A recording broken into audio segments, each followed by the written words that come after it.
আসসালামু আলাইকুম রহমতুল্লাহ। প্রিয় দর্শক, আমরা কথা বলছি পবিত্র মাক্কাতুল মুকাররমার হযরত ওমর ইবনুল খাত্তাব রোডে অবস্থিত মসজিদে শাজারা থেকে। মসজিদে শাজারা অর্থ গাছের মসজিদ। মসজিদে শাজারা শুধুমাত্র একটি মসজিদ নয়, এটি ইসলামের ইতিহাসে একটি গুরুত্বপূর্ণ অধ্যায়ের স্মৃতি। এখানেই সংগঠিত হয়েছিল প্রিয় নবী সাল্লাল্লাহু আলাইহি ওয়াসাল্লামের অত্যন্ত চমৎকার একটি মুজিজা।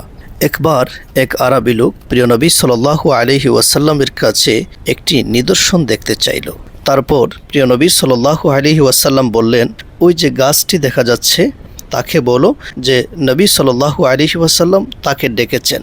অতঃপর আরবি লোকটি সে গাছকে গিয়ে বলল, আর বলার সাথে সাথেই গাছটি ডানে বামে সামনে পিছনে ঝুঁকে পড়ল ও শিখর ভেঙে পাখির মতো উড়াল দিয়ে প্রিয় নবী সাল্লাল্লাহু আলাইহি ওয়াসাল্লামের কদম মোবারকের সামনে এসে দাঁড়িয়ে গেল এবং বলতে লাগলো, আসসালামু আলাইকা ইয়া রাসূলুল্লাহ।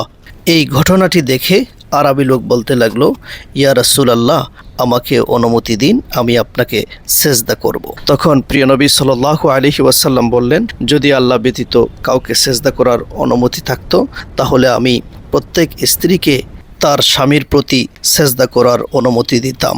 তখন আরবি লোকটি বলল, ইয়া রাসূলুল্লাহ, তাহলে আপনি আমাকে কদমবুসি করার অনুমতি দিন।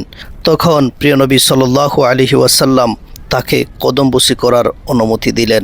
প্রিয় নবী সাল্লাল্লাহু আলাইহি ওয়াসাল্লামের অত্যন্ত চমৎকার একটি গাছের মুজিজা সেখানে প্রকাশিত হওয়ার কারণেই সেই স্থানটিকে চিহ্নিত করে গড়ে তোলা হয়েছিল মসজিদে শাজারা। হজ ও উমরা করতে আসা লোকজন ঐতিহাসিক সেই মসজিদটি দেখতে ভিড় জমান। অধিক আগ্রহ নিয়ে সেখানে লোকজন আসেন প্রিয় নবী সাল্লাল্লাহু আলাইহি ওয়াসাল্লামের স্মৃতি বিজড়িত সেই মসজিদে নামাজ আদায় করার জন্য।